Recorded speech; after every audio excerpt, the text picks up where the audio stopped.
நிச்சயமா நம்ம கண்களை மூடி தலையில தாழ்த்தி ஜெபத்துக்குள்ளாய் கடந்து போகலாம். இம்மானுவேலே வாரோம் வாரோமே இஸ்ரவேலை சீரை மீளோமே மாதெய்வமைந்தன் தோன்றும் வரைக்கும் ஓம் ஜனம் பாரு ஏங்கி தவிக்கும் மகள் மகள் சியோனின் சபையே எம்மானுவேலின் நாள் சமீபமே.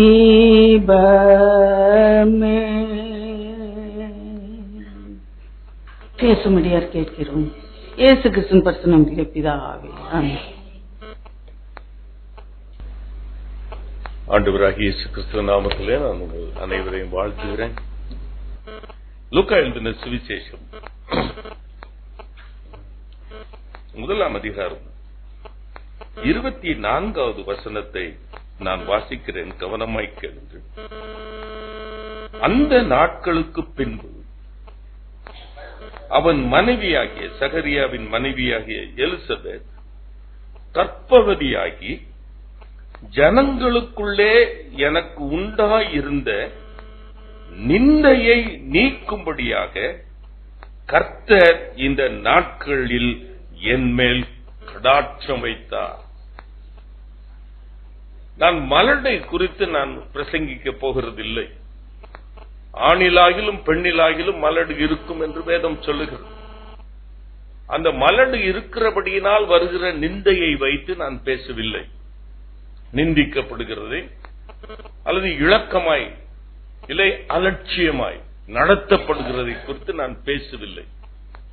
ஆனால் அப்படிப்பட்ட மலட்டு தன்மையினால் இருக்கிற நிந்தையை காட்டிலும் நம்முடைய குடும்பத்திலே அநேக நிந்தனைகள் போராட்டங்கள் நமக்கு வந்து கொண்டிருக்கிறது. எத்தனை பேருக்கு அது இருக்கோ, ஆனால் 100% குடும்பங்களிலே இந்த நிந்தை இருக்கத்தான் செய்யும். பெற்றோர்களை திருமணமான பிள்ளைகள் நிந்திப்பாங்க. இப்பொழுது நம்ம அநேக இடத்திலே பார்க்கிறோம். பெற்றோர்கள் பிள்ளைகளை நிந்திக்கிறதை நாம் பார்க்கிறோம். கணவன் மனைவியை பிச்சைக்காரியை போல நடத்துகிறதை நாம் பார்க்கிறோம். வீட்டுக்கு தான் சமையல் பண்ணி கொடுக்கணும், ஆனா வீட்டுக்கு சமையல் பண்ணி கொடுக்கிற பணத்தை வாங்குறதுக்கு கணவனிடத்துல கை நீட்டி பிச்சை எடுக்கணும். அப்படிப்பட்ட நிலைமையில நான் வாழ்ந்து கொண்டிருக்கிறோம். அப்படிப்பட்ட வாழ்க்கையில தான் நான் இன்றைக்கு உங்களுடைய குடும்ப உறவுக்குள்ளாய் நான் பிரவேசித்து நீங்கள் பட்டு வருகிற அந்த நிந்தனைகள் இவைகளை கர்த்தர் இந்த 4 மாதங்களும் நாம் ஜெபித்து வந்தோம். ஆனால் வருகிற நாட்களிலே செய்ய போகிறதுன்னா இன்றைக்கும் நான் ஞாயிற்றுக்கிழமையும் பேச போகிறேன். இதை கவனமாய் கேளு.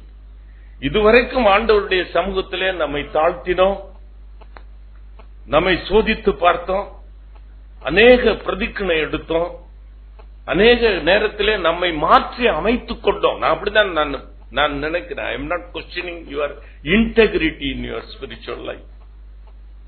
ஏனென்றால் 4 மாதமாய் நான் கரடியாய் கத்திக்கொண்டு இருக்கிறது அதுதான். இந்த 4 மாதங்களும் நீங்கள் உங்கள் ஆண்டவருடைய பாதத்திலே கொஞ்ச நேரமாவது அமர்ந்திருந்து உங்களை சரி செய்து கொள்ளவும், சில காரியங்களை ஆண்டவருடைய பாதத்திலே விட்டுவிடவும் இந்த 4 மாதங்கள் செய்திருக்கிறீங்க. இதை கர்த்தர் பார்த்திருக்கிறாரா பார்க்கலையா? ஆமாவா இல்லையா? ஒன்னும் பேச்சு மூச்ச காணும். நீ அறைக்குள்ளே அழுது கொண்டிருக்கிறதை அது வெளியரங்கமாய் கர்த்தருக்கு தெரியுமா இல்லையா? ஆகையினால் சில காரியங்களை உன்னுடைய வாழ்க்கையிலே செய்ய போகிறார். அதைத்தான் இந்த நாளும் நான் முதல் ஞாயிற்றுக்கிழமை நான் பேச போகிறேன். இங்கு இந்த சகரியா தம்பதிகள் அவர்களுடைய மலட்டு தன்மையினால் அவர்கள் நிந்திக்கப்பட்டதை நான் வைத்துக் கொண்டு நான் மற்ற காரியங்களை உங்களோடு கூட பேச போகிறேன். வேதத்திலிருந்து தான் அந்த சம்பவங்களை சொல்லுவேன். அதை கதையை போல மாத்திரம் கேட்காதீங்க. நடுவே வருகிற சத்தியத்தை நன்றாய் புரிந்து கொள்ளுங்க. இதுதான் முக்கியம். பெரியமானது வேத வசனத்திலே சம்பவங்கள் எழுதப்பட்டிருக்கிறது. யார் வென்றாலும் வாசிக்கலாம். என் மனைவி எல்லாருடைய பெயரை வாசித்தால் தன்னுடைய பெயரை சொல்லவில்லை. 27 நாட்களிலே வேதத்தை படித்து முடித்தவனை குறித்து அவள் சொல்லவில்லை. இதுதான் எங்களுடைய வாழ்க்கை. இதுதான் எங்களுடைய வாழ்க்கை. எங்களை நாங்கள் பிரசித்தம் படுத்துகிறதே இல்லை. இதை மனதில் வைத்துக் கொள்ளுங்கள் பிரியமா. இந்த சகரியா என்பவன் ஆசாரிய குடும்பத்தைச் சேர்ந்தவன். நன்றாய் கவனிங்க பிரியமா. அவனுடைய மனைவியாகிய எலிசபெத் ஆரோன் குமாரத்திகளில் ஒருவள். 2 பேரும் ஒரு பெரிய ஊழியக்கார குடும்பத்திலே இருந்து வந்தவர்கள். இந்த நாட்களிலே ஊழியக்காரர்களும் கர்த்தருடைய வசனத்தை விசுவாசித்து விசுவாசிகளாய் மிகவும் கவனமோடு வாழ்கிற வாழ்க்கையை நடத்துகிறவளுக்குத்தான் நிந்தனைகளும் போராட்டங்களும் வருது. மற்றவர்கள் they just live scot free. நீங்க உலகத்துல பார்த்திருக்கீங்க. கர்த்தருக்கு பயந்தவர்களுக்கு தான் நிந்தனை. You are a true Christian, so there won't be any promotion for you. ஏன் சார்? இதுதான் உலகம். கிறிஸ்டியனா இருக்கிறனாலே உனக்கு ப்ரொமோஷன் இல்லை என்று சொல்லல. Because you are a true Christian. கர்த்தருடைய வார்த்தையின்படி நடக்கிறபடியினால் இந்த உலகத்தினுடைய பலன் உனக்கு கிடைக்காது. அப்படித்தான் நாம் நிந்திக்கப்படுகிறோம். ஆகையினாலே இந்த குடும்ப உறவுக்குள்ளே இந்த உலகத்திலே இருக்கிற நம் படுகிற நிந்தனை என்று சொல்லும் பொழுது நாம் தரக்குறைவாய் நடத்தப்படுகிறது. ஆமாதானே? இகழப்படுகிறது, கேலி செய்யப்படுகிறது. இதுதான் நிந்தனை. ஒவ்வொரு நாளும் நம்முடைய குடும்பத்திலும் நடக்குது, நாம் இருக்கிற இடத்திலும் நடக்குது. அது இல்லை என்றால் நான் ஒத்துக்கொள்ள மாட்டேன். அப்படிப்பட்ட வாழ்க்கையை தான் நாம் வாழ்ந்து கொண்டிருக்கிறோம். எனக்கு அன்புக்குரியவர்களே, இந்த வேதத்தில் அன்னாள் என்பவள் குழந்தை இல்லை. நல்லா கவனிங்க பிரியமா. எந்த இடங்களிலெல்லாம் உங்களுக்கு நிந்தனை வருகிறது என்று நான் சொல்லிக் கொண்டிருக்கிறேன்.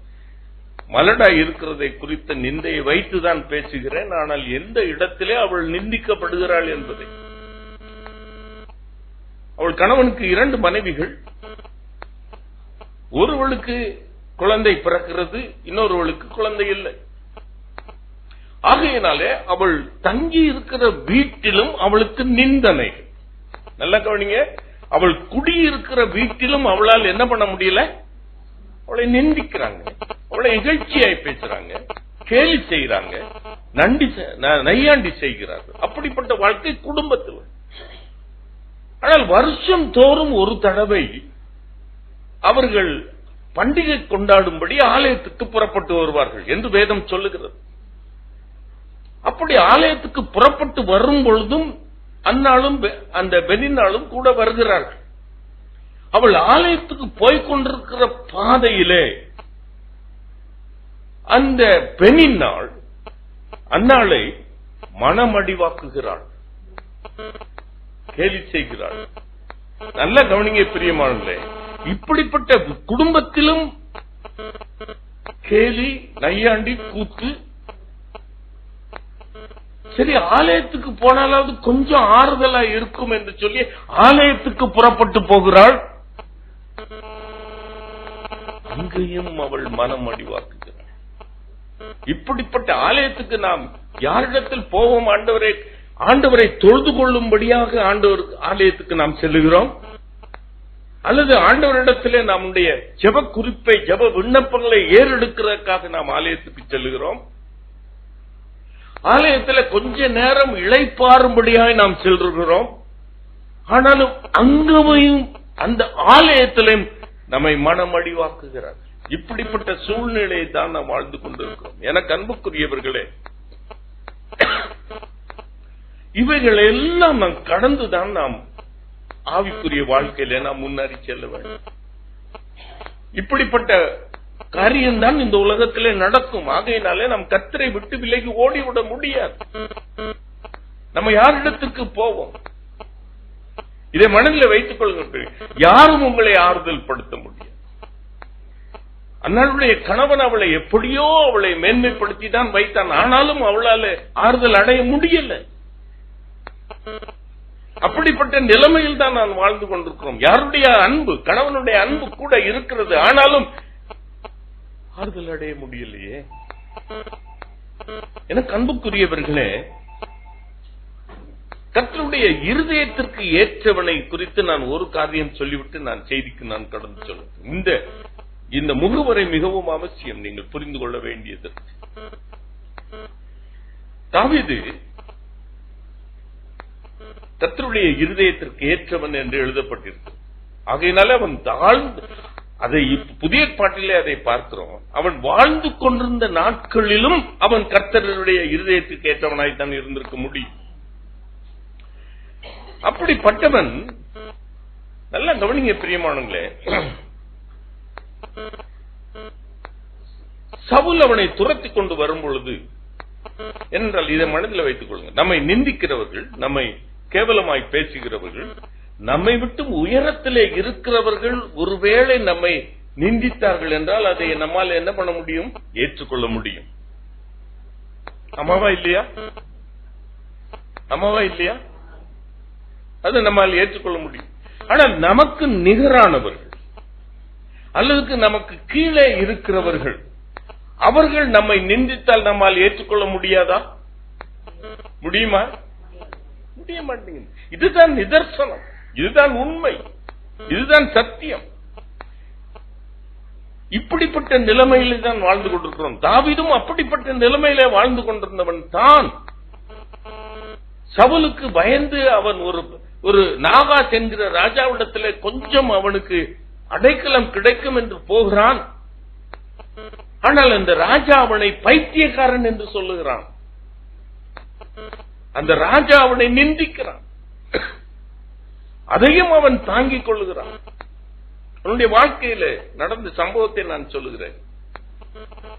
அவனுடைய கற்ப பிறப்பாகிய அப்சலோம் அவனுக்கு எதிராக அவனை கீழே தள்ளிவிட்டு தான் ராஜாவாக வேண்டும் என்று சொல்லி தாவீதின் நகரத்தில் அவன் வந்து நிற்கிறான்.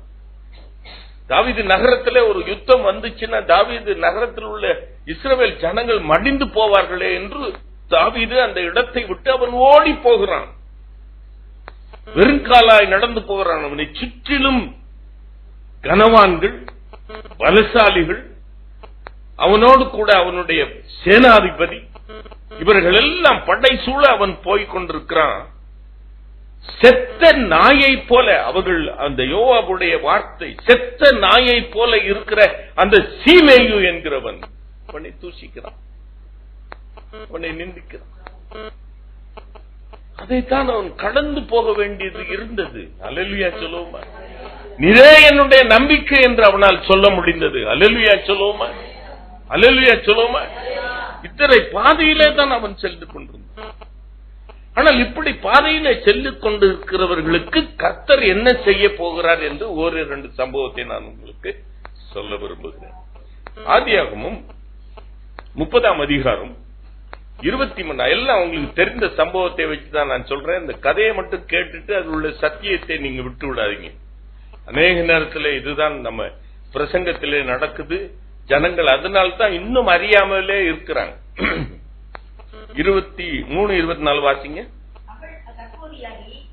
அவள் கர்ப்பவதியாகி ஒரு குமாரனை பெற்று தேவன்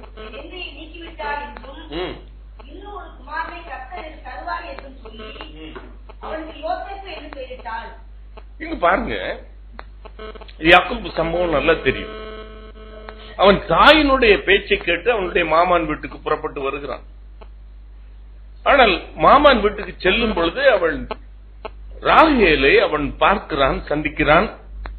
அவள் மீது மிகவும் அதிகமாய் நேசிக்கிறான். அவளை திருமணம் செய்ய வேண்டும் என்று அவன் சொல்லுகிறான், அவன் நினைக்கிறான்.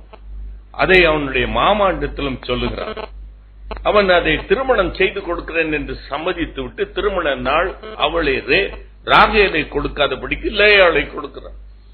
அவன் ஏமாற்றப்படுகிறான். நல்ல கவனிங்க, நான் இந்த குடும்ப உறவைத்தான் பத்தி பேசுகிறேன், மலட்டு தன்மையை குறித்து நான் பேசல. அந்த யாக்கோபு என்கிறவன் ஏமாற்றப்படுகிறான். ஆனால்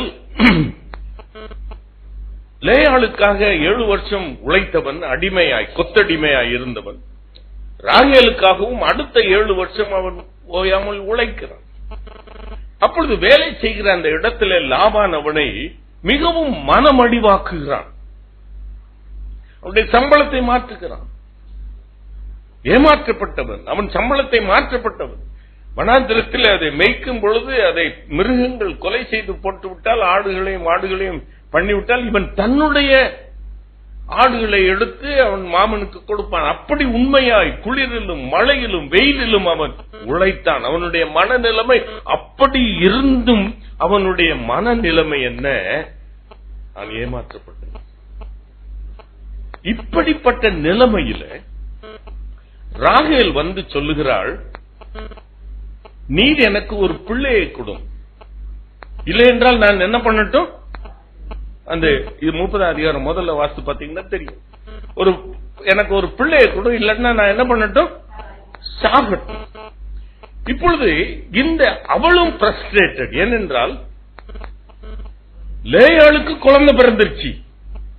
என்னை நேசித்து என்னை திருமணம் செய்தவன் எனக்கு குழந்தை இல்லை. அவளுடைய மனநிலைமையை பாருங்க, எப்படியாய் அவளுடைய மனநிலைமை உடைந்து போயிருக்கும். அப்படிப்பட்ட நிலைமை. அப்பொழுது கணவனிடத்திலே அவள் அவுட்பர்ஸ்ட். இதுதான் அநேக வீடுகளில ஒரு பெரிய சண்டையாய் ஆகிறது. அது டைவர்ஸ்ல கொண்டு போய் முடியுது. சண்டை போடுறான், நீ எனக்கு பிள்ளை கொடு, இல்லைன்னா நான் என்ன பண்ணட்டும்? அவளுடைய மடி அவுட்பர்ஸ்ட், அவளுடைய ஃப்ரஸ்ட்ரேஷன்ல அவன் சொல்றான். ஆனா அதை கேட்டுக்கிட்டு இருந்த யாக்கோபு இஸ் ஆல்ரெடி ஃப்ரஸ்ட்ரேட்டட். அது நீங்க கவனிக்க மாட்டேன்றீங்க. யாக்கோபுடைய மனநிலைமை தெரியும். அவன் லாபான் இவனை எப்படியா ஏமாத்துறான், எப்படியாய் கடினமாய் உழைக்கிறவனை ஏமாற்றி அவன் பிழைக்கிறான் என்பது அவனுடைய மனநிலைமை. He is also frustrated deeply like Rachel. அவன் சொல்லுகிறான், ஆகையினாலே அவளுடைய உடைந்த இருதயத்தை அவனால் புரிந்து கொள்ள முடியல. அவன் தேவன் மீது ஒரு பழியை போடுகிறான். நானா உன் கற்பத்தை அடைத்தேன்? தேவன் அல்லவோ உன் கற்பத்தை அடைத்தார். ஈசாக்குக்கும் இவனுக்கும் ஒரு வித்தியாசம். இவனாவது தானாக நேசித்து ராகேலை கல்யாணம் பண்ணான். ஆனா ஈசாக்குக்கு அவன் தகப்பன் பெண் பார்த்து கொடுத்த ஒரு மனைவி, அவளுக்கும் குழந்தை இல்லை. ஆனால் 25 அதிகாரத்தை எடுத்து வாசி பாருங்க. ஈசாக்குக்கும் யாக்கோபுக்கும் உள்ள சின்ன வித்தியாசம். அவளுக்கு குழந்தை இல்லை என்ற நாளிலே அவன் அவளுக்காக, குழந்தைக்காக அவன் கர்த்தரிடத்துல வேண்டுதல் செய்கிறான். அல்லேலூயா சொல்லுவோமா? அல்லேலூயா, அல்லேலூயா, அல்லேலூயா. Probably Isaac never went through frustration in his life. யாக்கோபு மிகவும் he went through frustration. நம்முடைய வாழ்க்கையில யோசித்து பாரு. Our outburst is based on our own frustrations. Not because we hate husband, not because that we hate wife. எனக்கு அன்புக்குரியவர்களே, அப்புறம் நடந்தது பாருங்க. தேவன் தானே உன் கற்பத்தை அடைத்தார், நான் தேவனா என்று சொல்லுகிறவனை ஆண்டவர் அந்த வழக்கை எடுத்துக்கொண்டார். அல்லேலூயா சொல்லுவோமா? இதைத்தான் நான் உங்களுக்கு என்கரேஜ்மெண்டா சொல்ல போறேன். ராகேலுடைய கற்பத்தை ஆண்டவர் திறந்தார். அவளுக்கு ஒரு குமாரனை கொடுத்தார். See the reaction. Hallelujah. The most frustrated woman when she got the joy, அவளுடைய வெளிப்பாடை பாருங்க. கர்த்தர் என் நிந்தையை நீக்கிவிட்டார் என்றும். நல்லா கவனிங்க. கர்த்தர் என் நிந்தையை நீக்கிவிட்டார் என்றும் எனக்கு இன்னொரு குமாரனை கொடுப்பார் என்றும் யோசேப்பு என்று பெயரிடுகிறார். யோசேப்பு என்று சொன்னால் இன்க்ரீஸ் என்று அர்த்தமா, பெருக்கம் என்று அர்த்தமா. அவளுடைய நிலைமையை பாருங்க. Out of frustration she never went into the negative. ஆண்டவரை அவ வெறுத்து தள்ளல. அவள் சொல்லுகிறாள், என் நிந்தையை நீக்கிவிட்டார் என்றும், அந்த வசனத்தை நீங்க வீட்டுக்கு சென்று வாசிப்பாங்க, என்றும் எனக்கு இன்னொரு குமாரனை கொடுப்பார் என்றும் யோசேப்பு என்று பெயரிடுகிறாள். எனக்கு அன்புக்குரியவர்களே, நம்முடைய ஆண்டவரை குறித்து நான், ஆண்டவர் உன்னுடைய நிந்தையை நீக்கிறது மாத்திரமல்ல, இன்னும் ஒரு பெரிய ஆசீர்வாதத்தையும் கொடுப்பார். அல்லேலூயா சொல்லுமா.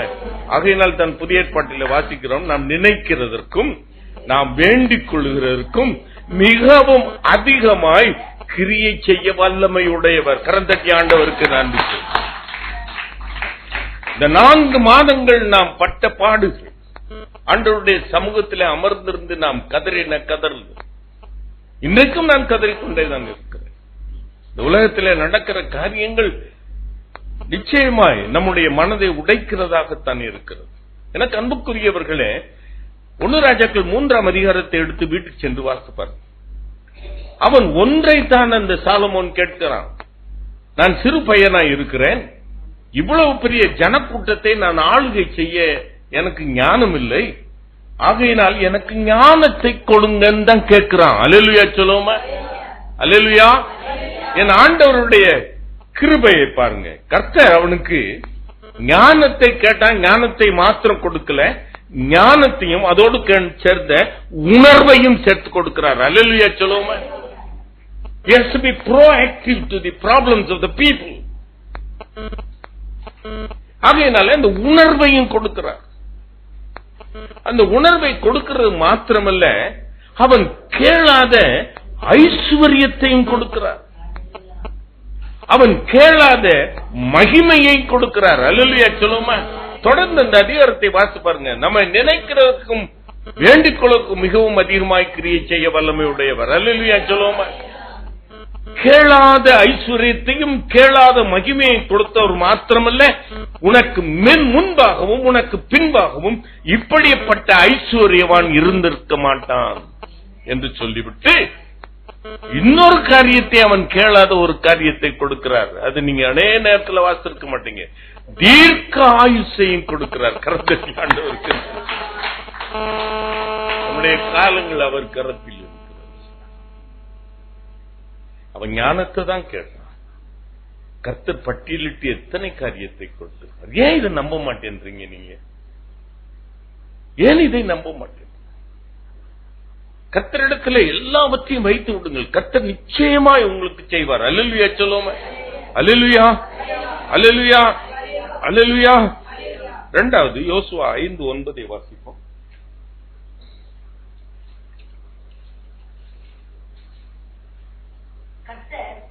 யோசுவாவை நோக்கி, இன்று தெய்வத்தின் எதிரே உங்கள் மேல் இராதபடிக்கு புரட்டி போட்டேன் என்றார். அதனால் அந்த ஸ்தலம் இந்நாள் வரைக்கும் தீர்க்காயிருக்கிறது. நல்லா கவனிங்க பிரியமானவர்களே. இந்த நாள் நீங்க ஒரு இடத்துக்கு வந்திருக்கிறீங்க. இந்த நாளிலே கர்த்தர் உங்கள் நிந்தையை புரட்டி போடுவார். மாத்திரமல்ல, இந்த ஸ்தலம் கில்கால் எனப்படும். அல்லேலூயா சொல்லுமே. அதை கொண்டு விளக்கி சொல்லட்டும். கர்த்தர் எகிப்திலே இருந்த அடிமையாய் இருந்த இந்த ஜனங்களை ஓங்கிய புயத்தோடு கூட அவரை மீட்டுக் கொண்டு வருகிறார். நல்லா கவனிங்க பிரியமா. அப்பொழுது அவர் சிவந்த சமுத்திரத்தை தாண்டி வந்துட்டாங்க. ஆனால் அங்கு உள்ள ஜனங்கள், அங்கு உள்ள அவர்களுக்கு நேரிட்ட பிரச்சனைகள், நிந்தனைகளை கர்த்தர் இந்த இடத்துல அவர் சொல்லுகிறார். நான் பாலும் தேனும் ஓடுகிற கானான் தேசத்துக்கு உங்களை அழைத்துக் கொண்டு வருவேன் என்று சொன்னேனே, ஆனால் நீங்கள் அநேக நிந்தனைகளை நீங்கள் பட்டிருக்கிறீர்கள். அவர்கள் என்ன சொல்லி இருப்பாங்க? நீங்க எகிப்தில் அடிமையாய்த்தானே இருந்தீங்க, ஆளோட்டில் இருந்தும் நிமித்தம் அடிக்கப்பட்டவர்கள் தானே நீங்க. உங்களுடைய ஆண் பிள்ளைகளை எடுத்து நைல் நதியிலே போடும் பொழுது அதை எதிர்த்து நிற்க திராணி இல்லாதவர்களாய்த்தானே இருந்தீங்க, அப்படிப்பட்டவர்களாய்த்தானே இருந்தீங்க. அவங்க பேசி இருப்பாங்க. என்னாகமும் 22, 23 வாஸ்து பாத்தீங்கன்னா, 24 வாஸ்து பாத்தீங்கன்னா, அந்த இஸ்ரவேல் ஜனங்களை, கர்த்தரால் ஆசீர்வதிக்கப்பட்ட ஜனங்களை அவன் என்ன சொல்லுகிறான்? திறந்த வெளியிலே, புல்வெளியிலே மேய்கிற மாடுகளைப் போல அவர்கள் புறப்பட்டு வராங்க. யாரை பார்த்து மாடுன்னு சொல்றான்? கர்த்தரால் தெரிந்து கொள்ளப்பட்டவர்கள். இப்படித்தானே நாம் நிந்திக்கப்பட்டோம். இப்படித்தானே இந்த இந்திய தேசத்திலும் நாம் கிறிஸ்தவர்கள் நிந்திக்கப்படுகிறோம். இதை நன்றாக மனதில் வைத்துக் கொள்ளுங்கள். அரசியல் சூழ்நிலையும் மனதில் வைத்துக் கொண்டு இந்த வார்த்தையை நீங்கள் கேளு. அப்படிதான் நிந்திக்கப்படுகிறோம். எங்கேயோ பாலஸ்தீனா தேசத்திலிருந்து வந்த ரிலிஜன் அவங்க வச்சிருக்காங்க அப்படின்னு தானே சொல்றாங்க.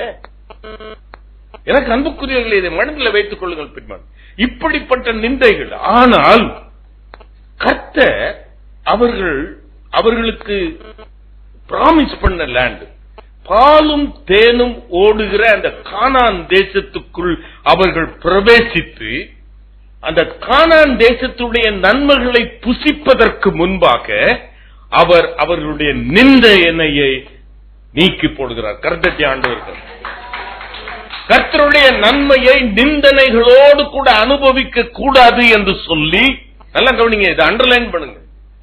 நான் 2018 நிந்தனையோடு கூட நான் செல்ல வேண்டாம்னு ஆண்டவர் பார்த்தபடியினாலே என்னுடைய நிந்தனைகள் எல்லாம், என்னுடைய இகழ்ச்சிகள் எல்லாவற்றையும் கர்த்தர் நீக்கி போடுகிறார். அல்லேலூயா சொல்லுவோமா?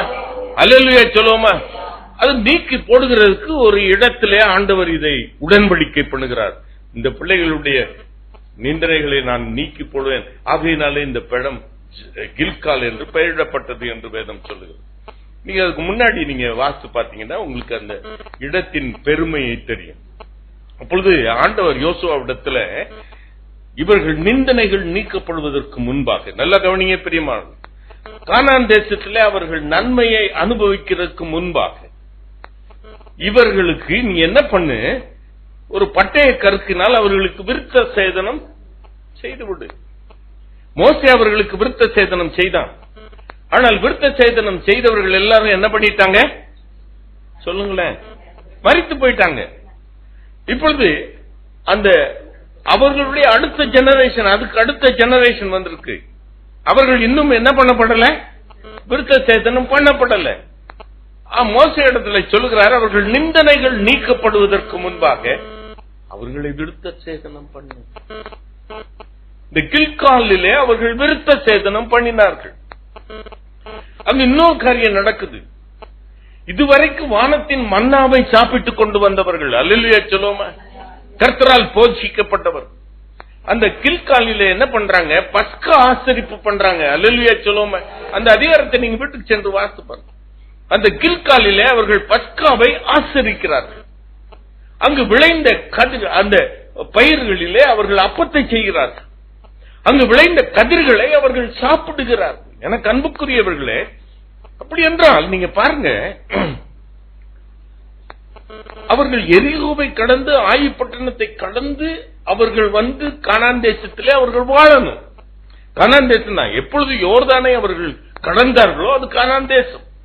ஆனால் கானான் தேசத்திலும் சில காரியங்களை கர்த்தர் செய்ய விரும்பினார். எரிகோவை அவர் வீழ்த்து விட நினைச்சார், ஆயி பட்டணத்தை வீழ்த்தி போட்டார். அதற்கப்புறம் அவர்கள் கானான் தேசத்துடைய 2 பேர் சுமந்து வந்த கனிகளை, கிரேப்ஸ், திராட்சை பழங்களை அவர்கள் சாப்பிடுவதற்கு முன்பாக அவர்கள் நிந்தையை நீக்கப்படணும்.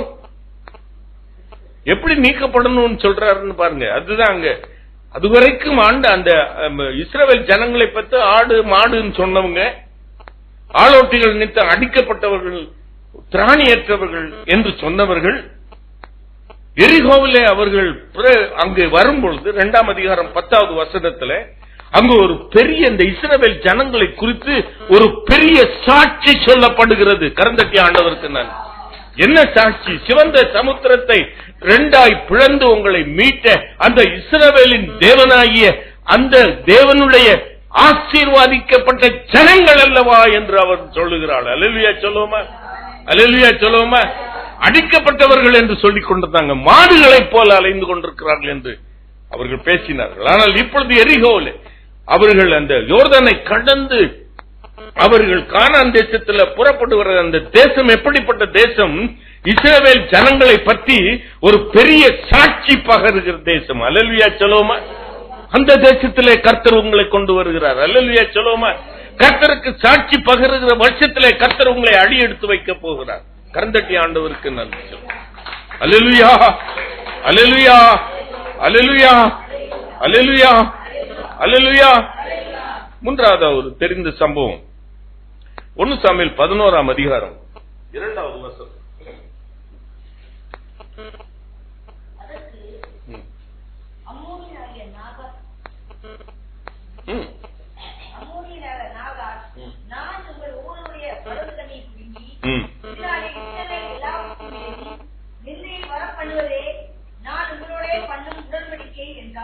இங்கு இந்த சம்பவத்தை நீங்க வீட்டுக்கு சென்று வாசித்து பாருங்க.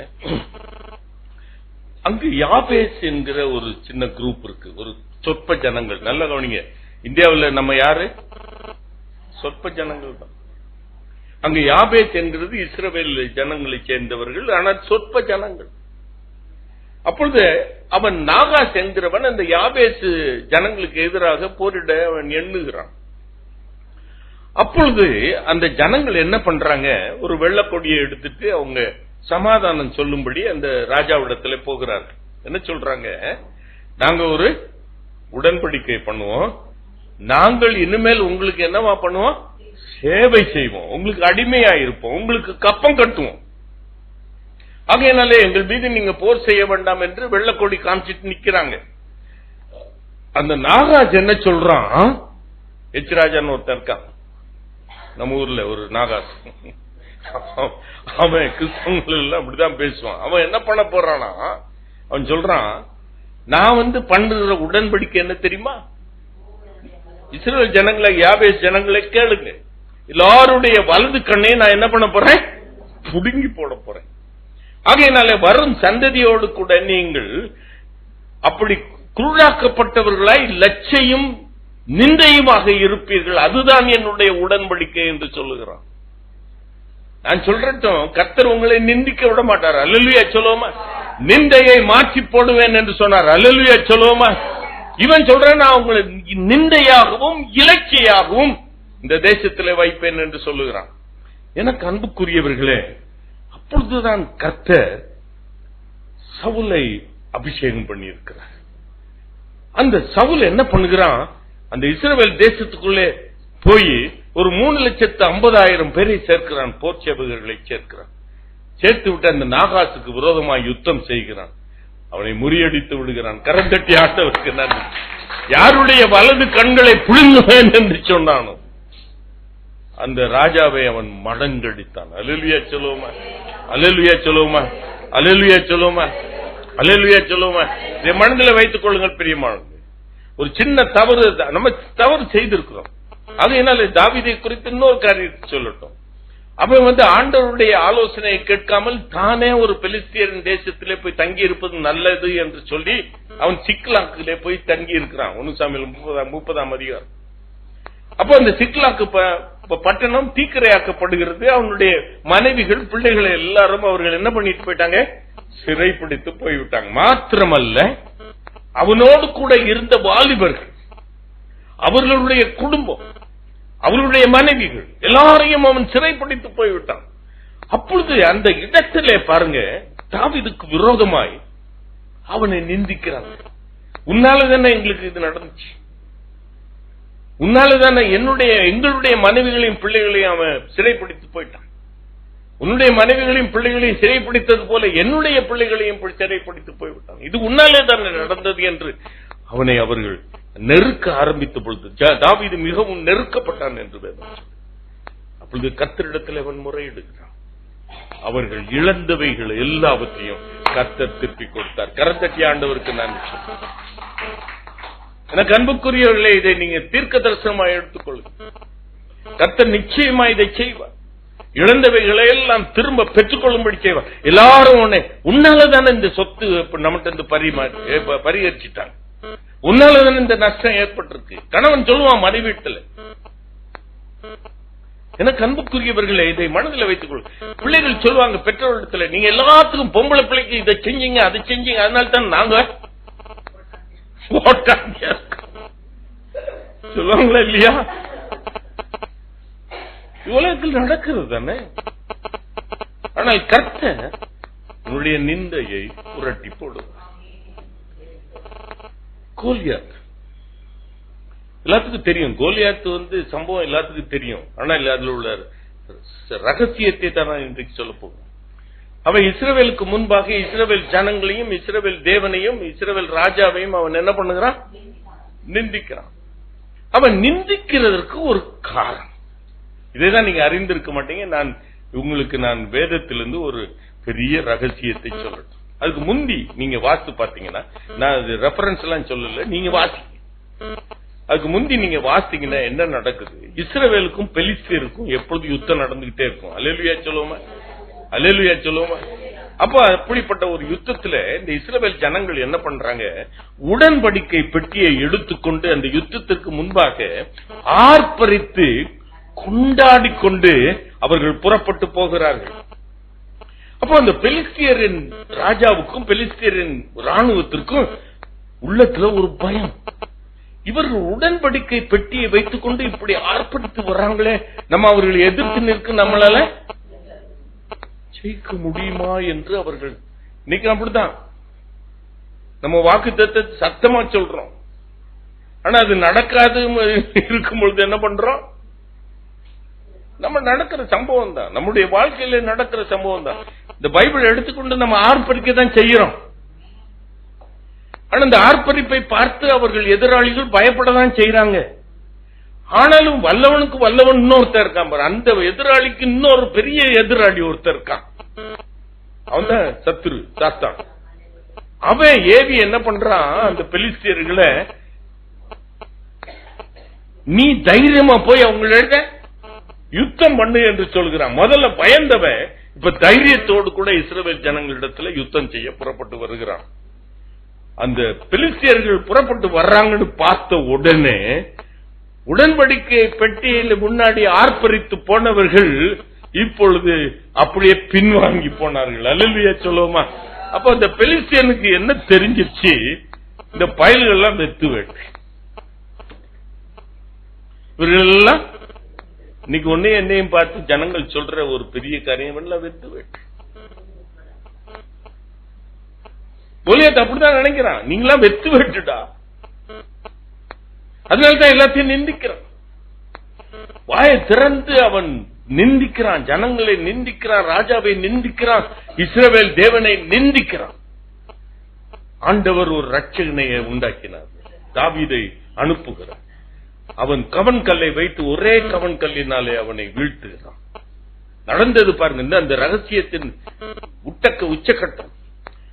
அவனிடத்திலே பட்டயம் இல்லாது இருந்தது. அவனுடைய பட்டயத்தை எடுத்து எந்த வாயிலிருந்து நிந்தனைகள் புறப்பட்டு வந்ததோ, எந்த நாவு கர்த்தருக்கு விரோதமாய் பேசினதோ, அந்த நாவை வாயை உடைய அந்த தலையை வெட்டி எடுத்தான். இதான் கர்த்தர் செய்கிற நியாயம். உன் வாய் தானே இந்த நிந்தனையை பேசி, உன்னுடைய நாவு தானே என்னை நிந்தித்து பேசி, அந்த தலையிலே இருக்கிற அந்த வாய் இடம் தெரியாதபடிக்கு நான் வெட்டி போடுகிறேன் என்று வெட்டி போட்டேன். எனக்கு அன்புக்குரியவர்களே, இதை மனதில் வைத்துக் கொள்ளுங்கள். கர்த்தர் நிந்தையை புரட்டி போடுவார் என்றால் அவர் புரட்டி தான் போடுவார். அல்லேலூயா சொல்லுவோமா? அல்லேலூயா சொல்லுவோமா? அந்த எதிராளிய பிசாசானவன் மூலமாய் நீ நிந்திக்கப்பட்டால் கர்த்தர் பிசாசுக்கு எதிராக யுத்தம் செய்வார். அல்லேலூயா சொல்லுவோமா? அல்லேலூயா சொல்லுவோமா? அல்லேலூயா, அல்லேலூயா. இன்னொரு வசனத்துல சின்ன ஒரு காரியத்தை சொல்றேன். 1 சாமுவேல் 25:39 வாசிங்க. 25:39.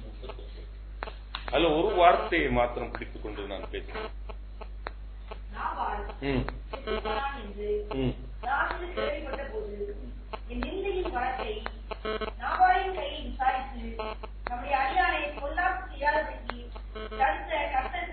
நல்ல கவனிங்க பெரியமானங்களே. இங்கு ஒரு சம்பவத்தை என்ன எல்லாத்துக்கும் தெரியும். இதை பற்றி நிறைய நான் பிரசங்கித்திருக்கிறேன். அங்கு அவன் நிந்திக்கப்படுகிறான், தாவீது நிந்திக்கப்படுகிறான். அப்பொழுது அபிகாயில் சொன்ன அந்த ஆலோசனையின்படி அவன் நாபாலை ஒன்று செய்யாமல் புறப்பட்டு போய் விடுகிறான். இதெல்லாம் தெரிஞ்ச அந்த கதையை நான் முழுசா சொல்ல, சுருக்கமாய் சொல்ல. அப்பொழுது கர்த்தர் இந்த தாவீதை நிந்தித்ததின் வழக்கை தன்னுடைய கையில எடுத்துக்கொண்டார். அல்லேலூயா சொல்லுவோமா? ஆமாவா இல்லையா? உங்களுடைய வாழ்க்கையில நடந்துச்சா இல்லையா? யார் உங்களை கோர்ட்டுக்கும் போலீஸ் ஸ்டேஷனுக்கு இழுத்தது? கர்த்தர் வழக்கை கையில் எடுத்துக்கிட்டாரா இல்லையா? இது நடக்கும். கர்த்தர் அந்த வழக்கை தன் கையில எடுக்கிறார். அல்லேலூயா சொல்லுவோமா? அல்லேலூயா. இதை மனதில் வைத்துக் கொள்ளுங்கள் பிரியமானவர்களே. 32 வருஷத்துக்கு முன்னாடி நடந்த ஒரு சம்பவம். நான் மெட்ராஸ் ஃபெர்டிலைசர்ஸ்ல வேலை செய்கிறேன். அது போறதுக்கு முன்னாடி MRF கடந்துதான் நான் போகணும். மெட்ராஸ் ரப்பர் ஃபேக்டரி, நம்ம காருக்கெல்லாம் டயர் செய்யற ஒரு கம்பெனி. 2000 பேர் அதுல வேலை செய்வாங்க. அப்பொழுது அந்த லஞ்ச் டைம்ல அந்த 2000 ஊழியர்களும் வெளியே டீ குடிக்கிறது, காபி குடிக்கிறது வருவார். அந்த ஃபேக்டரிக்கு வெளியே, அந்த கேட் வழியா வெளியே வருவார்கள். வந்து தம் அடிக்கிறது எல்லாத்துக்கும் அவங்க அது கேட்டுக்குள்ளே ஒன்றும் பண்ண முடியாது. அதனால கேட்டுக்கு வெளியே வந்து அவர்கள். அப்பொழுது எங்களுக்கு தெரிந்த ஒரு வாலிப கிறிஸ்தவன், வைராக்கியமான கிறிஸ்தவ ஒரு வாலிப ஊழியக்காரன், அவன் அந்த டீ குடிக்க வெளியே வரும் பொழுது இவன் டிராக்ஸ் எடுத்து அவர்களிடத்துல டிராக்ஸ் எல்லாம் கொடுப்பான். அந்த நாட்கள்ல டிராக்ஸ் கொடுக்கறது ஒரு பெரிய ஊழியம். இப்பெல்லாம் டிராக்ஸ் கொடுத்தா என்ன பண்ணுவாங்க? உங்க மூஞ்சுக்கு முன்னாடி அதை கிழிச்சு உங்க பாக்கெட்லயே போட்டு போடுவான். அந்த நாட்கள்ல டிராக்ஸ் ஊழியம் அவ்வளவு மகிமையான ஒரு ஊழியமா இருக்கும். டிராக்ஸ் கொடுத்து இயேசுவை பத்தி அவன் சொல்லுவான். அப்பொழுது அந்த கம்பெனியில வேலை செய்த ஒருத்தன் இவனை பிடித்து அடித்து இவனுடைய பைபிள் எல்லாம் கிழிச்சு போட்டு அவன் மூஞ்சில எரிஞ்சு அந்த பைபிள் கிழிச்சு போட்டு அந்த பேப்பர் எல்லாம் கொளுத்தி வைத்து விட்டு அவனை விரட்டி அடித்தான். இதை எல்லாரும் பார்த்துட்டு இருந்திருக்காங்க. இந்த டீ கடைக்காரன் எல்லாரும் பார்த்துட்டு இருந்திருக்காங்க. 6 மாதம் கழிந்தது. அவன் திரும்பவும் அந்த ஊழியத்தை செய்ய போயிருக்கிறான். அப்பொழுது அந்த டீ கடைக்காரன் அவரை கூப்பிட்டான். அந்த டீ கடைக்காரன் கூப்பிட்டு, அந்த பஸ் ஸ்டாப்ல ஒருத்தன் உட்கார்ந்து இருக்கானே, அவனை உங்களுக்கு தெரியுமான்னு கேட்டான். எனக்கு தெரியலையே, அது யாருன்னு எனக்கு தெரியல. உங்களை அடிச்சு உங்க பைபிள்ல எரிச்சு போட்டானே, கிழிச்சு போட்டானே, அவன் தான். உங்களை அப்படி அடித்து வேதத்தை கிழித்து போட்டவனை அடுத்த நாள் அவன் பைத்தியமாகிவிட்டான். அந்த MRF இருந்து அவனை வேலையை நீக்கி விட்டார். வேலை இல்லாமல், சாப்பாட்டுக்கு வழி இல்லாமல் அவன் என்ன பண்ணுவான்? அங்க வந்து உட்கார்ந்து இருப்பான் அந்த பஸ் ஸ்டாப்ல. அவனுடைய நண்பர்கள் கொடுக்கறது எதையாவது வாங்கி சாப்பிட்டு அவன் வாழ்ந்து கொண்டிருக்கான். எனக்கு அன்புக்குரியதை மனதில் வைத்துக் கொள்ளும். கர்த்தர் வழக்கை கையில் எடுத்துக்கிட்டார்னா என்ன நடக்கும் என்பதை நீ அறிந்து கொள்வதுதான் வேதத்திலே சில காரியங்கள் சொல்லப்பட்டிருக்கு. அல்லேலூயா சொல்லுவோமா? அல்லேலூயா சொல்லுவோமா? அல்லேலூயா சொல்லுவோமா? ஆகையினால நாம் நிந்திக்கவே வேண்டாம் மற்றவர்களை பற்றி. இதை மனதில் வைத்துக் கொள்ளுங்கள் பிரியமா. மற்றவர்களை நிந்திக்க நம்ம துணியவே கூடாது. ஏனால் கர்த்தர் அந்த வழக்கை எடுத்துக்கொண்டால் நமக்கு என்ன ஆகும் என்று தெரியாது. ஆனால் நம்மை நிந்திக்கிறவர்களை கர்த்தர் வழக்கை கையில் எடுத்து அவர்களை அடிக்கிற விதத்தை நீங்கள் வேதத்திலே பார்த்தீங்கன்னா நடக்க போகுது பிரியமானவர்களே. 2018 அது நடக்க போகுது. உங்களை நிந்தித்தவர்கள், உங்களுக்கு எதிராய் பேசினவர்கள், உங்களுக்கு எதிராய் கிரியை செய்தவர்கள். இன்னைக்கு மோடி இதெல்லாம் நினைச்சா எனக்குலாம் பயங்கரமானது. இந்திரா காந்தியை பத்தி அவன் அங்க குஜராத் எலெக்ஷன்ல பேசிக்கிட்டு இருக்கான். அப்போ வந்து இப்படி கைய வச்சுக்கிட்டு இந்திரா காந்தி குஜராத் ஜனங்களே அவர்களுக்கு என்ன பண்ணாது, பிடிக்காது. அதனால மூக்கு பொத்திக்கிட்டு தான் போவாங்க குஜராத்துக்கு வந்தாங்கன்னா அப்படின்னு ஒண்ணு பேசிட்டு. எனக்கு அன்புக்குரியவர்களே, இது உண்மை என்னவென்றால் 1979 ஆண்டு குஜராத்ல பிளட்ஸ் வரும்பொழுது அந்த பிளட்ஸ் உடைய ஹேவக்க பார்க்கிறதுக்கு இந்திரா காந்தி பிரைம் மினிஸ்டரா இருக்கும் பொழுது அந்த வெள்ளத்திலே அடிப்பட்ட அந்த ஜனங்கள் 100கணக்காய் செத்து மாண்டு கிடக்குறாங்க அங்கு நதியோரத்துல. அவர்களை பார்க்கும்படி அவர்கள் சென்றிருக்கிறாங்க. பிணமெல்லாம் நாறுகிறது. அவர்கள் நாட்டத்தை செய்ய முடியாதபடிக்கு மூக்குல என்ன பண்ணிருக்காங்க, ஒரு கர்ச்சிப் பிடித்து போயிருக்காங்க. இதை இவன் கேவலமாய் பேசுகிறான். கத்தச்சுமா கொண்டு வர நல்ல கவனிங்க பிரியமா. யாரை எது வேணாலும் நிந்திக்கலாம் என்று தெரியும். இவன் அங்க குஜராத்ல இப்ப 2 வருஷத்துக்கு முன்னாடி ஒரு பிளட்ஸ் வரும்பொழுது இவர் எல்லாமே போய் ஏரோப்ளேன்ல இருந்து அவன் சீட் பண்றாரு. அங்க போய் செத்து கிடந்த ஜனங்களை போய் பார்த்தானா? ஆனா செத்து போய் கிடந்த ஜனங்களை பார்க்கிறவர்களை எப்படி நிந்திக்கிறான்? இதெல்லாவற்றிற்கும் ஒரு முடிவு உண்டு. அல்லேலூயா சொல்லுவோமா, அல்லேலூயா சொல்லுவோமா, அல்லேலூயா சொல்லுவோமா, அல்லேலூயா, அல்லேலூயா. கடைசியா ஒரு வசனத்தை சொல்லிவிட்டு முடிக்கிறது. நெகேமியா 1ஆம் அதிகாரம் 3வது வசனம்.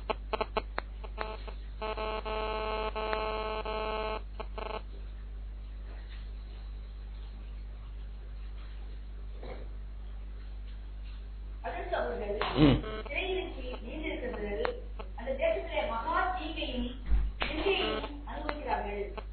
எருசலேமின் அலங்கம் இடிபட்டதும் அதன் வாசல்கள் அக்கினியால் சுட்டரிக்கப்பட்டதுமாய் கிடைக்கிறது என்றார்கள். பானபாத்திரனுடைய தலைவன் இடத்துல அவனுடைய நண்பர்கள் எருசலேமிலிருந்து வந்து ஒரு காரியத்தை சொல்றாங்க. அங்க எருசலேமில் இருக்கிற நம்முடைய ஜனங்கள், இஸ்ரவேல் ஜனங்கள் நிந்திக்கப்படுகிறாங்க. அவர்கள் நிறைய பிரச்சனைகள், பாடுகள், அலங்கள் அந்த தீக்கிரையாக்கப்பட்டிருக்கிறது. இப்படிப்பட்ட அதை பார்த்து அவன் அழுகிறான். நெகேமியா அழுகிறான். எனக்கு அன்புக்குரியவர்களே, நல்லா கவனிங்க. எருசலேம் வந்து கானான் தேசத்துக்குள்ளே இருக்கிற ஒரு பட்டணம். ஆமாவா இல்லையா? ஆமாவா? அப்போ கானானை பத்தி கர்த்தர் என்ன சொல்லி இருக்கிறார்? பாலும் தேனும் ஓடுகிற, அங்கு எப்படிப்பட்ட கனிகள் அங்கிருந்து வந்துச்சு எல்லாத்தையும் ஆண்டவர் நம்மளுக்கு காண்பித்திருக்கிறார். அல்லேலூயா சொல்லுவோமா. ஒரு திராட்சை கொலையை 2 பேர் தூக்கிட்டு வராங்க. அவ்வளவு செழிப்பு. அந்த கானான் தேசத்தை குறித்து வேதம் சொல்லுகிறது, மழையை அப்படியே உறிஞ்சி குடிக்கிற தேசமா.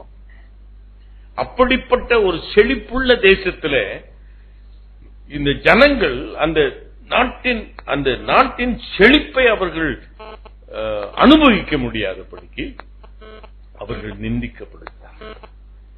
அவர் எல்லா பிரச்சனைக்கு உட்படுத்தப்படுகிறார், அடிமைகளாக பார்க்கப்படுகிறார். அவர்கள் எல்லாரும் புலம்பிக்கிட்டு இருக்கிறார். எனக்கு அன்புக்குரியவர்களே, அவர்கள் எப்படி அழுதிருப்பார்கள், நெகேமியா எப்படி அழுதிருப்பார் என்பதை கர்த்தர் எனக்கு ஒரு சம்பவத்தின் மூலமாய் காண்பித்தார். 1964 நான் 62ல இருந்து கோயம்புத்தூர்ல வேலை செய்து கொண்டிருந்தேன், அக்ரிகல்ச்சர் யூனிவர்சிட்டியில. அப்படி என் தகப்பனார் அங்கு டிப்டி டைரக்டரா அங்கு பணிபுரிந்து கொண்டிருந்தார். அப்போ அவர்களுடைய கலீக் ஒருத்தர், யங் கலீக், ஒரு 40 வயசு இருக்கும். அந்த கலீக் வந்து அப்பாவோட கூட வேலை செய்தவர். அவர் டெப்டி டைரக்டர் இருக்கும்போது இவர் அசிஸ்டன்ட் டைரக்டர் இருந்திருப்பார், ஏதாவது ஒரு சின்ன அடுத்த பதவியில் இருந்தார். ஆனால் இவர் வந்து வேலையை செய்து கொண்டு ஒரு பெரிய வியாபாரத்தை செய்து கொண்டிருந்தார். நல்ல கவனிங்க பெரியமா. அப்பொழுது கோயம்புத்தூர்ல ரேஸ் கோர்ஸ் என்ற உங்களுக்கு தெரியுமா இருக்கும். ரேஸ் கோர்ஸ்னா ஒரு பெரிய ஒரு பாஷ் லொகேஷன் கோயம்புத்தூர். அதுல அவர் ஒரு பெரிய பங்களா, நான் 64 நடந்த காரியத்தை சொல்லுகிறேன். அப்படிப்பட்ட பங்களா இன்னும் நான் பார்க்கல. அப்படிப்பட்ட ஒரு பெரிய பங்களாவை கட்டி அதுல வாழ்ந்து கொண்டிருந்தவர். தகப்பன், என்னுடைய அப்பா என்னை அடிக்கடி அவங்க வீட்டுக்கு அழைத்து கொண்டு போவாங்க, நானும் போவேன். அப்பொழுது அந்த 64வது வருஷத்துல அந்த வீட்டுல இருக்கிற கேட்ஜெட்ஸ் எல்லாம் பாத்தீங்கன்னா, இப்போ இருக்கிற கேட்ஜெட்ஸ் அப்பவே இருக்கு. எந்த நாட்டில இருந்து அவர் கொண்டு வந்து வச்சிருக்கிறது தெரியாது. அப்படி லக்ஸூரியஸ் பர்னிஷ். அப்பவே வாஷிங் மிஷின் எல்லாம் இருக்கு. வாஷிங் மிஷின், டிஷ் வாஷர்ஸ் எல்லாம் இருக்கும் அவங்க வீட்டுல 64லே. அப்படிப்பட்ட வாழ்ந்து கொண்டிருந்தவர் அந்த வியாபாரத்திலே அது நஷ்டமாயிடுச்சு. தன் வீட்டையும் விற்க வேண்டிய நிலைமை.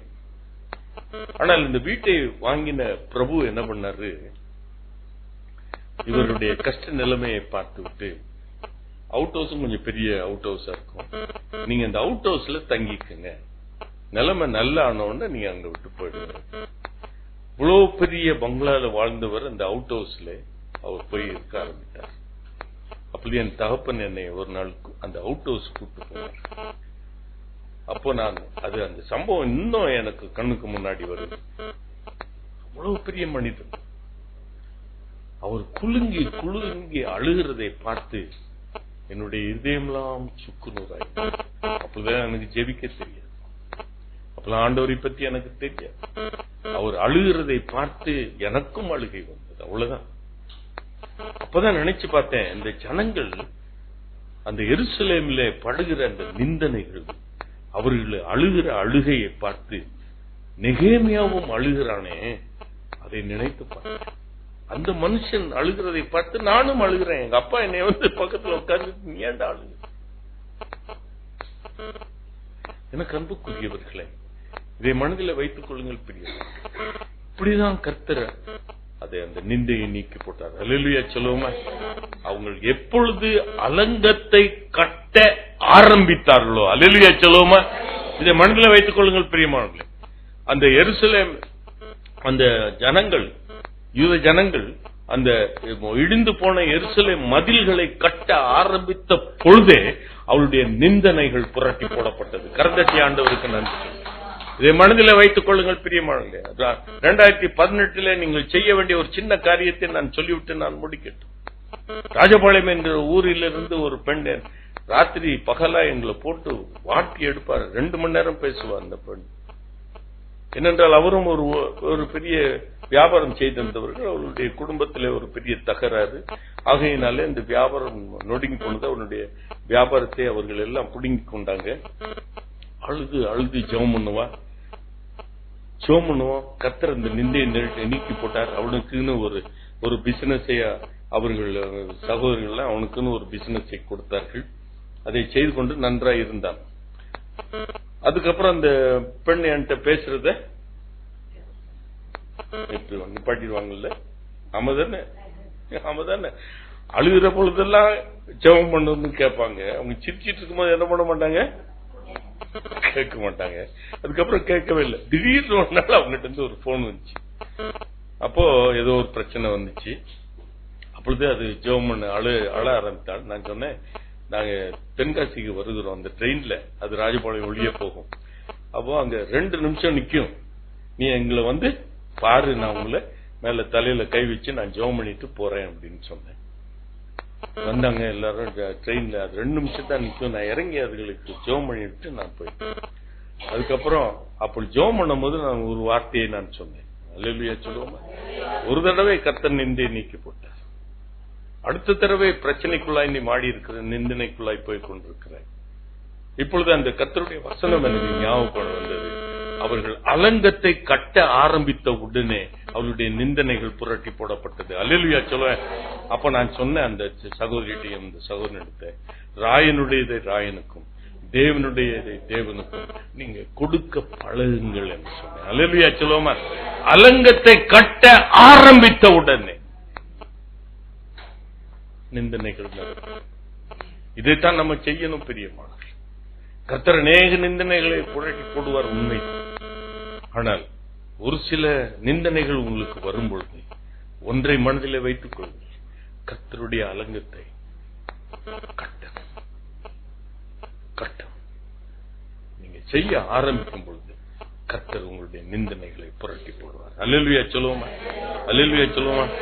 சோமனும் இந்த வருஷத்திலே கர்த்தர் செய்ய போகிற காரியங்களை இன்றைக்கும் நான் ஞாயிற்றுக்கிழமை உங்களோடு கூட பேசுவேன். கர்த்தர் நிச்சயமாய் உங்களுடைய எப்படிப்பட்ட காரியமாய் இருந்தாலும் சரி, கர்த்தர் உங்களுடைய வழக்கை கையில் எடுத்து அவர் வழக்கை விசாரித்து உங்களுக்கு நன்மைகளை கட்டளையிடுவார். அல்லேலூயா சொல்லுவோமா? அல்லேலூயா சொல்லுவோமா?